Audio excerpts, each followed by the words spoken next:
Shout out to our sponsor, Movement Watches. Get multiple watches in one with bands you can switch out for a whole new look. Because who needs to buy a whole new watch for every occasion? Plus, get 15% off your entire purchase at mvmtwatches.com/theknow. It's some kind of virus. Welcome to The Know. I'm Ashley Jenkins. I'm Mica Burton. Hack the planet! I had to. Just ahead of Watch Dogs 2's launch tomorrow, the first reviews are finally hitting Metacritic, along with reports that a substantial portion of the game might not even be playable. So we can finally ask the biggest questions of all. Is it good? And is it broken? And weirdly enough, the answer to both of those questions early seems to be yes. All right. Watch Dogs 2 is currently sporting an 85 on Metacritic. That's mostly reserved for the PS4 version of the game. There's just one review for Xbox One. Oh, so and lonely. no reviews on PC because it's been delayed until November 29th. However, you might want to consider that 85 a single-player only score. Some reviewers are actually delaying their reviews because, well, the game's multiplayer is currently broken on the day before launch with no word of when it will actually be playable. Whoops! Hopefully by tomorrow? Maybe. So, in the 80s and not working at launch, yup, that's a Ubisoft game, alright. Watch Dogs 2's 85 is definitely higher than the first game's score, which averaged 78 across current generation platforms and PC. Of the stars-loving review outlets, Digital Spy, Twinfinite, and IB Times UK awarded it 4.5 stars out of 5, while Telegraph gave it a 4 out of 5. The number-crunching websites like Forbes, The Jimquisition, and Sixth Axis recorded it at 9 out of 10, Destructoid and Stevivor an 8.5 out of 10, and Polygon an 8 out of 10. Not bad. You'll probably notice a few sites missing from that list, and that's because the game's much-touted seamless multiplayer is totally down. So not so seamless. Not so seamless. The seamless multiplayer experience was designed so that players could dynamically appear in each other's games for multiplayer activities like bounty hunt and infiltration, but according to Ubisoft, those modes are currently causing Watch Dogs 2 to lag and crash periodically. Wow, okay. As such, they've had to pull the multiplayer functionality offline completely with no fix in sight at the moment, which is holding off a number of reviews. Both IGN and Games Radar noted that they were going to refrain from giving permanent scores to Watch Dogs 2 until the issue is fixed.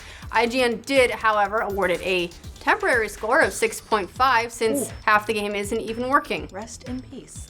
At the moment, players can still play co-op with one another by sending invites through the menu, but the other multiplayer aspects just aren't there right now. That's not exactly the start Ubisoft wants after what happened with their last multiplayer title, The Division. Also after their last Watch Dogs title.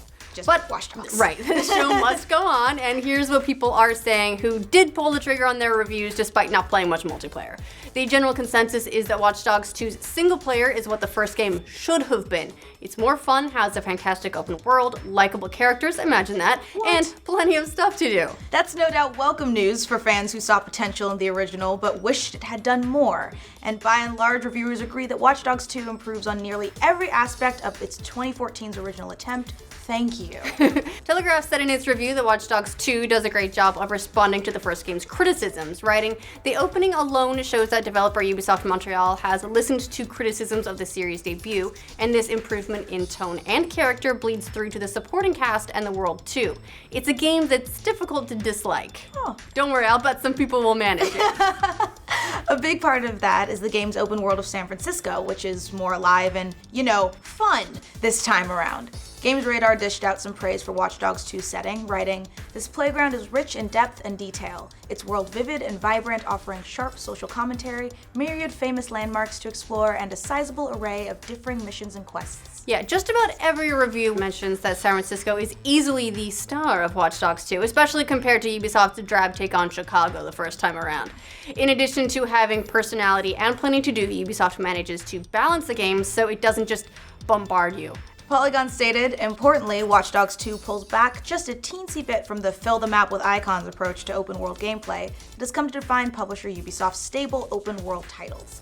There's still plenty to do in the game, plenty of ways you can lose yourself exploring the world for hours, but it's never overwhelming. Reviewers also loved how Ubisoft wove the open world into every part of the game. Each mission takes place in the open world rather than a separate instance of the map, which gives you a lot more variety in how to tackle each encounter. It definitely encourages more player freedom, especially since the game's hacking mechanics allow you to use all that chaos to your advantage. Awesome.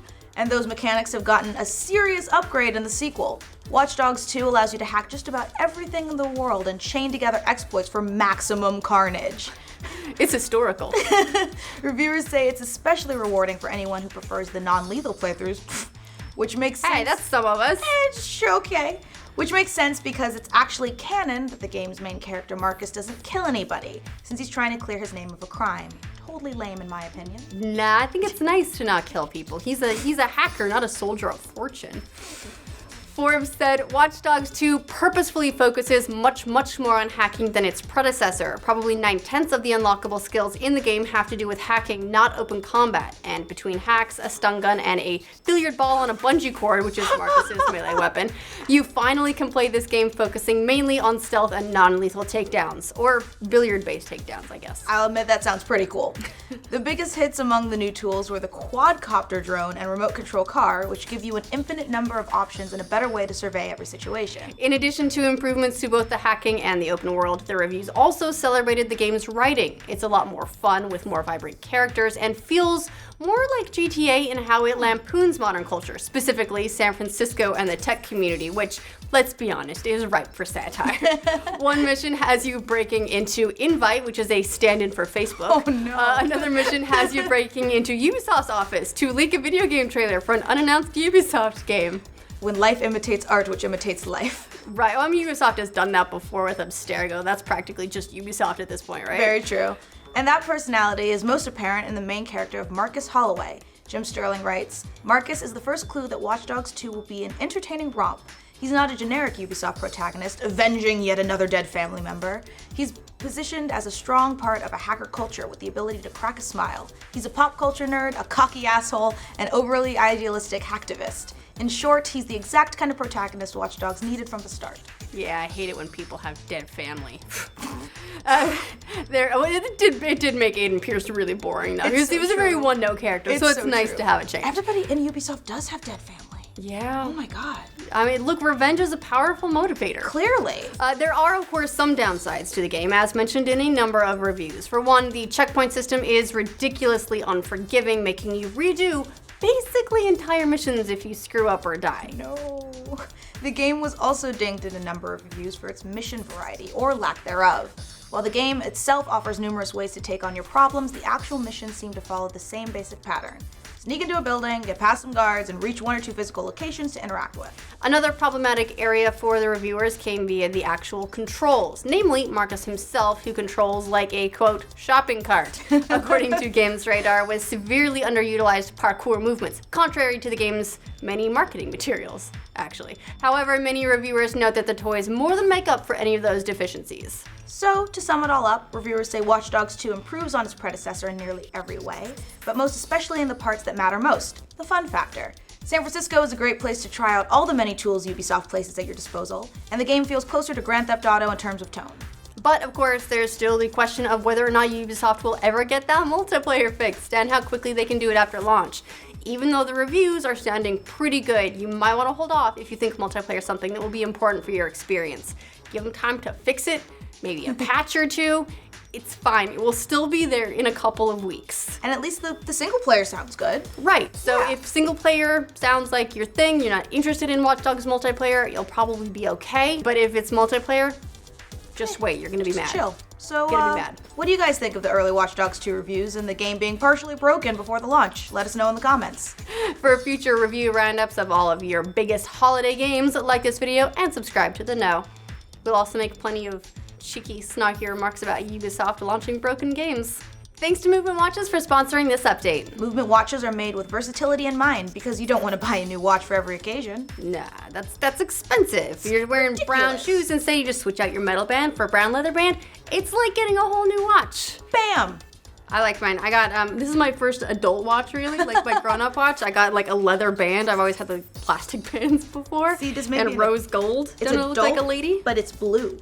So like- it's still playful. It's still playful, like you know those old school like candy watches? Yeah. I feel like I'm still a kid. See, so many possibilities.